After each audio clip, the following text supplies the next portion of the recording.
So if you're looking at how to study spelling, there might be two things you're looking for. One, maybe you've got a spelling test tomorrow and you want to know, how do I study this stuff? Two, maybe you're looking just to get better at spelling on your own and it's not about school. So let's look at both cases.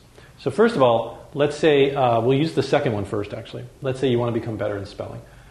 Best way to do it actually is to look up online or in various reference books at the library. There's a couple of lists of most commonly misspelled words, and those are great. Like let's say you find the 500 most commonly misspelled words. It's a pretty available list. I'm sure you can find on the internet or at your library.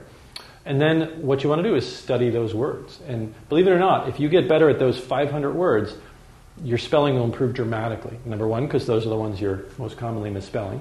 And number two, once you get into spelling, you actually do get a feel for it. And your spelling, even for words that you haven't just studied, will actually improve. So that's great. Okay, so now the other situation, how do you do that? You've got the words now, you want to be a better speller, how do you study them? Best way to do it is, first look through the words, study them, look at them. If you're a person who likes to write each one a few times, look them over, and then have someone test you. This is the most important part. Have someone test you, they'll say them out loud. If you don't have anybody to work with, you could record them into a recorder, into your computer, into your iPod, whatever. Record them, or have someone say them to you, and then write them. You have to do that, right? You can't just look at them and say if you know it or not. So have someone test you, and out of those 500 words, see how many you got wrong. It doesn't matter. Maybe you only got 10, maybe you got 450. Take those words and divide them up into lists. And then take the words that you don't know and study them. So again, you can study them by saying them out loud, if you're somebody who learns that way. You can study them by writing each one 5 times, if you learn that way.